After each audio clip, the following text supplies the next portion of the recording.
کتنے موقعوں پر تو ایسا ہوا کہ ہمارے طلبہ جماعت میں نکلتے ہیں، وہاں پر پبلک سامنے آتی ہے، عوام سامنے ہوتی ہیں اور ان سے مطالبہ کرتی ہیں کہ ہمیں نماز کا طریقہ بتاؤ، تو انہیں نہ سنن یاد ہیں، نہ واجبات یاد ہیں، نہ مستحبات یاد ہیں، نہ انہیں شرائط یاد ہیں، جن کا نتیجہ یہ ہوتا ہے کہ مدرسوں پر آنچ آتی ہے اور مدرسے بدنام ہوتے ہیں۔ لہذا سب سے بڑی ذمہ داری ہمارے اساتذہ کی یہ ہوتی ہے کہ جن مسائل کو ہم پڑھائیں، خواہ وہ تعلیم الاسلام میں ہو یا دینی تعلیم کا رسالہ ہو، خواہ وہ ما لا بد منہ ہو، خواہ الفقہ المیسر ہو، اور خواہ وہ الہدایہ مع الدرایہ ہو، جون سے بھی کتاب ہم پڑھائیں تو عملی مشق اللہ وبرکاتہ۔ آج ہمارے سامنے جو مدرسے سے متعلق مختلف موضوعات ہیں، انہی میں سے ایک موضوع گزشتہ کل بھی میں نے چھیڑا تھا اور آج کا بھی موضوع بہت اہم ہے، وہ ہے عملی مشق کا فقدان۔ عملی مشق کا فقدان جب تک ہمارے مدرسے میں رہے گا تب تک ہمارے مدرسے کے طلبہ ترقی اور ازدہار اور کامیابی کی منزلیں نہیں پا سکتے ہیں۔ ہم لوگوں نے پرائمری میں بھی مسائل پڑھے، عربی درجات میں بھی مسائل پڑھے، اور ندوے سے فارغ ہو گئے تب بھی مسائل پڑھے، ندوے میں بھی ہم لوگوں نے مسائل پڑھے۔ پہلے ہم لوگوں نے تعلیم الاسلام پڑھی، اس کے بعد دینی تعلیم کا رسالہ، پھر اس کے بعد الفقہ المیسر، پھر اس سے پہلے ما لا بد منہ، پھر اس کے بعد مختصر القدوری، پھر ہدایہ، مختلف موضوعات، پھر اگر آپ آگے چلیں تو جامع الترمذی، سنن الترمذی، پھر موطا امام مالک۔ یہ وہ تمام کتابیں ہیں جو مسائل پر مشتمل ہیں۔ اس کے باوجود بھی ہمارے طلبہ اور ہم مسائل کو یاد نہیں رکھ سکتے ہیں اور مسائل کا استحضار نہیں ہو پاتا ہے، اور سامنے والے کے سوالات کے جوابات ہم برجستہ نہیں دے پاتے ہیں۔ ما لا بد منہ ہو، خواہ الفقہ المیسر ہو، اور خواہ وہ الہدایہ مع الدرایہ ہو، جون سے بھی کتاب ہم پڑھائیں تو عملی مشق ضروری ہے۔ اس کے لیے ہمیں ہفتے میں جس طریقے سے ایک پروگرام انجمن الاصلاح کے تلے ہوا کرتا ہے، کبھی خطابت کی شکل میں، کبھی مضم سلیمانی کی شکل میں، اسی طریقے سے ایک پروگرام ہونا چاہیے پلاننگ کے تحت، جس میں کہ طلبہ کو عملی مشق کروائی جائے ان مسائل کی جن مسائل کو پڑھائے گئے ہیں، ان کے درجوں میں، جس بھی درجے میں جن بھی طالب علم نے جو مسئلہ بھی پڑھا ہے، اس استاذ کی ذمہ داری ہوتی ہے کہ وہ ہفتے میں ایک دن طے کرے، بلکہ یہ ذمہ داری مدرسے کی انتظامیہ، خاص طور سے جو ناظم تعلیمات ہوں، ان کے اوپر یہ عظیم ذمہ داری ہوتی ہے کہ وہ ہفتے میں ایک دن طے کرے جس میں ان مسائل کی مشق کروائی جائے۔ وہ چھوٹے چھوٹے بچے جنہیں پڑھا تو دیے گئے ہیں لیکن انہیں معلوم نہیں کہ کعب کیا چیز ہے، انہیں معلوم نہیں کہ گھٹنا کیا چیز ہے، انہیں معلوم نہیں ٹخنا کیا چیز ہے، انہیں معلوم نہیں کوہنی کیا چیز ہے۔ کوہنی تو ہم نے پڑھا دیا ہے، ٹخنا ہم نے پڑھا دیا، گھٹنا ہم نے پڑھا دیا ہے۔ ہم نے ایک طالب علم سے پوچھا گھٹنا کہاں ہے، تو انہوں نے نیچے جو ہڈی ہے، ابھری ہوئی ہڈی، اس کی طرف اشارہ کیا۔ ٹخنا کہاں ہے، تو جو ایڑی کے اوپر جو ہڈی، اس کی طرف اشارہ کیا۔ تو ان کو معلوم ہے ٹخنا کا لفظ اس نے سنا ہے اور گھٹنا کا لفظ سنا ہے، لیکن عدم تمرین کی بنیاد پر، عدم مشق کی بنیاد پر انہیں جب ان سے پوچھا جاتا ہے کہ ٹخنا بتاؤ انگلی سے، تو وہ بتا نہیں سکتے ہیں۔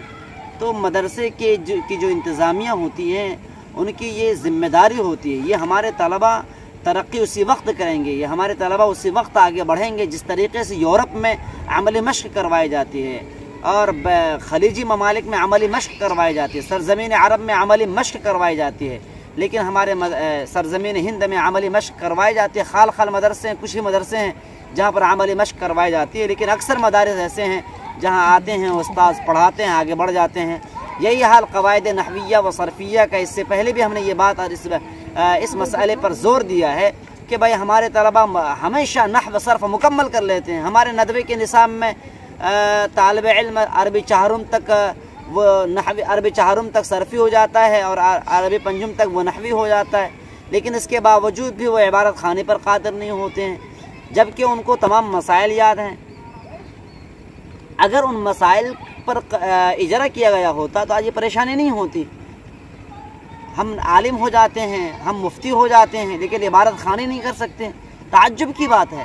انگریزی ہم فراٹے سے بول لیتے ہیں، کوئی اس میں ہیزیٹیشن کا احساس نہیں ہوتا ہے، کوئی تلطع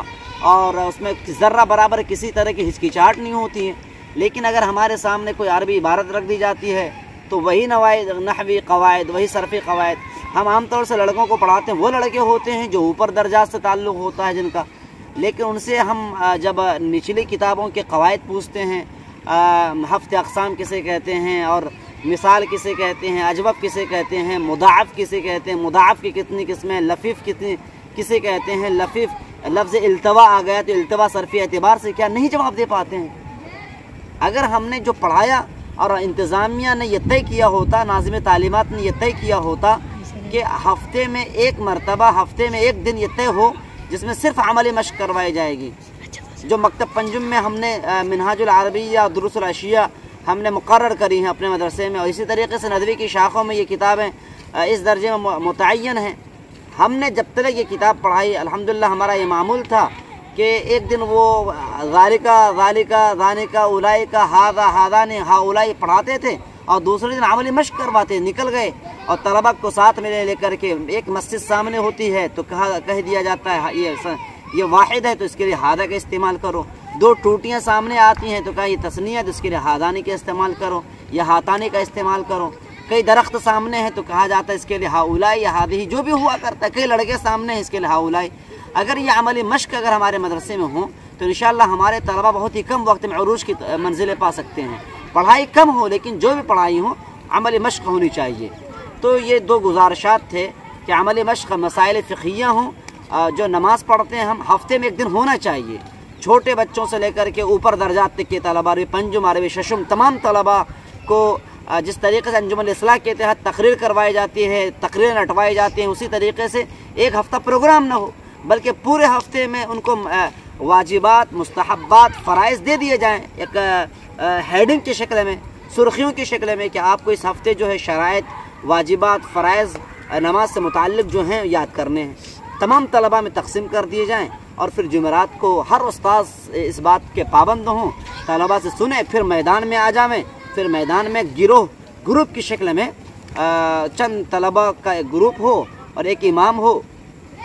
وہ نماز پڑھائیں اور استاذ نگرانی کریں گے، رکوع کس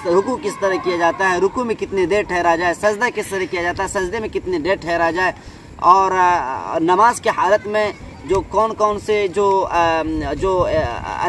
ادائیگی ہوا کرتی ہے، شرائع و مستحبات کی، سنن کی، واجبات کی، وہ تمام نماز ہی میں رٹوائے جائیں۔ تو اس طرح سے انشاءاللہ ہمارے طلبہ بھی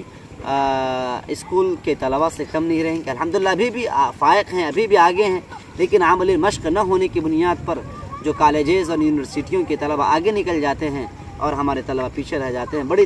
گستاخی معاف ہو، ہماری باتیں تلخ اگر ہوتی ہیں تو معاف فرمائیں گے، لیکن خود ما صفا ودع ما قدر، اچھی باتیں، الحکمت ضالۃ المؤمن فهو احق بها حيث وجدها۔ اگر آپ کو میری باتیں اچھی لگے اور آپ حکیم ہوں، آپ ڈاکٹر ہوں، اور ڈاکٹر کو جہاں بھی جو دوائی اچھی لگتی ہے وہ فوراً اخذ کرتا ہے۔ جزاکم اللہ حسن الجزا، میری ان باتوں کو شیئر کرنے کی کوشش کریں۔ السلام علیکم ورحمۃ اللہ وبرکاتہ۔